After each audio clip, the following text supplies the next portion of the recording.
You're watching the Bahamas Tonight, the Northern Edition. Good evening, all. I'm Shasheena. Rolle. As always, it is so great to have you with us. Topping news, it's a battle they have been fighting for many years. And now employees of the Social Services Department are closer to obtaining a structured document to guide their professional development. Tonight, Sabrina Brown tells us that President of the Bahamas Public Services Union traveled to Grand Bahama over the weekend to reveal the details of the draft. Social workers have been agitating for a career path for decades, and now they could be on a path to progress. President of the Bahamas Public Service Union, John Pinder, says they have been trying to address this issue for the past 7 years, and they now have a document in hand.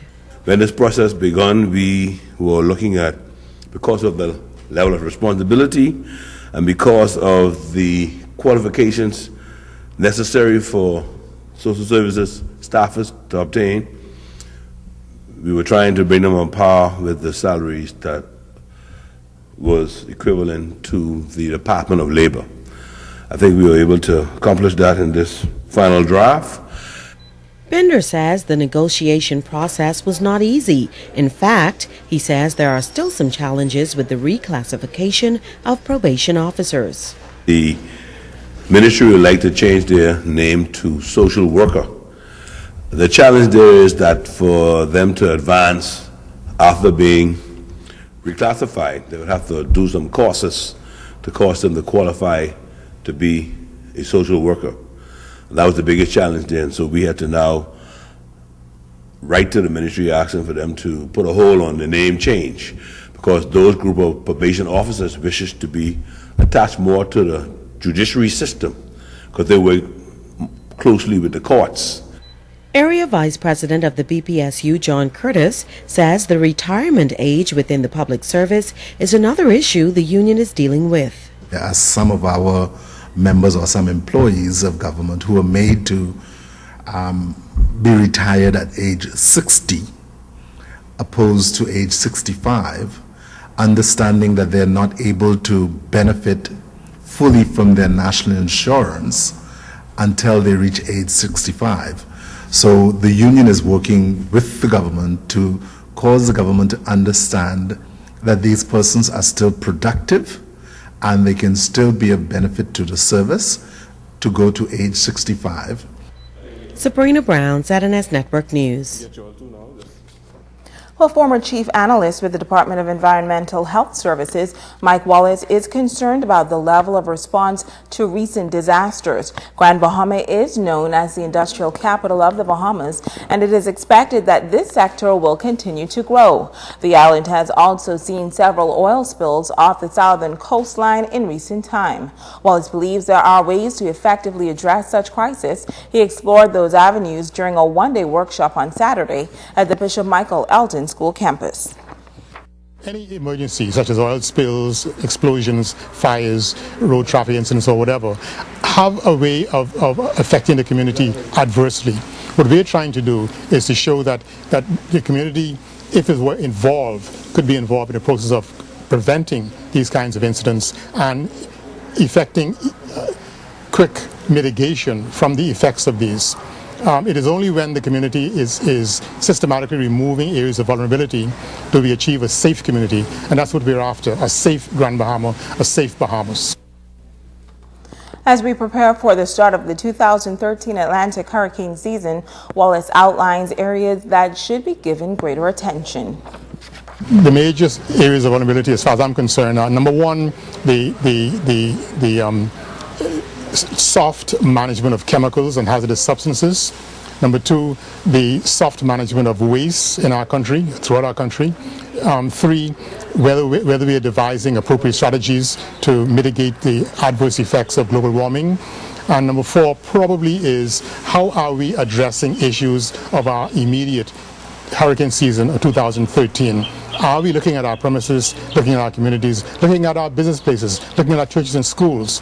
Do we have areas of vulnerability? Are we systematically removing them and therefore making our premises, our schools, our homes safer for us to live in during hurricane season 2013?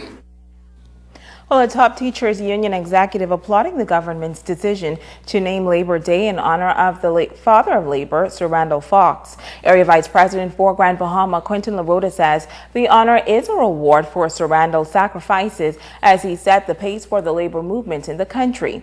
Rolle calls it a fitting memorial for the man who himself pushed Parliament to establish a day for labor. Rolle says this is a system of honors that should be followed throughout the country. One of the things, even in my training from some of the representatives from ILO in unionism, they always taught us that the holidays, our buildings, roads, streets, we name them in honor of our people that have made the sacrifices, because it helps to keep what they did fresh in our minds, and it's something to pass on to the next generation. There are many people who march with Sir Randall. They're not here today, but nobody will forget that Sir Randall Fox Day ever again, because his contribution is now totally tied into Labor Day. And anytime there's Labor Day, a discussion of his contributions and the labor movement of a whole must be had. The teachers union executive says this honor also comes at a time when the country still struggles with issues that were prevalent at the time Sir Randall led the labor movement. Sometimes we have an inferiority complex. It's time the Bahamians accept that they're as good, they're as gifted, and they're as intelligent as people from any other country in this world. And all it takes is the application of our mind and a work ethic to achieve anything we want to achieve.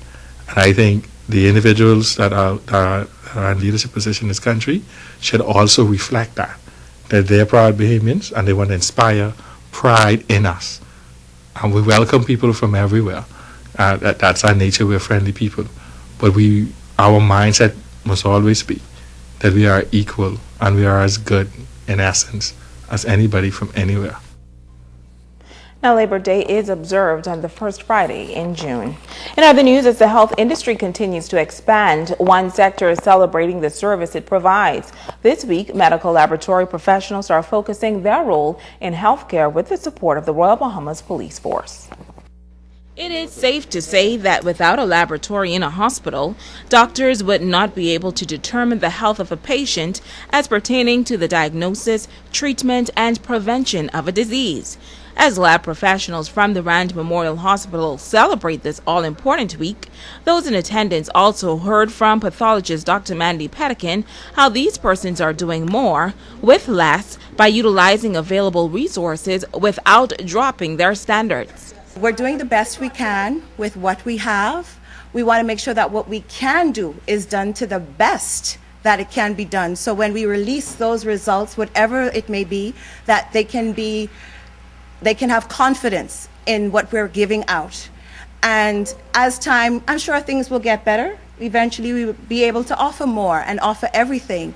But for now, once we can do the best we can with what we have, and people can say, yes, we have confidence in that lab, we have confidence in that product, we have confidence in that institution, I think that's a good place to start. While hospital labs play a critical role in medical decisions, they also play a major part in the fight against crime.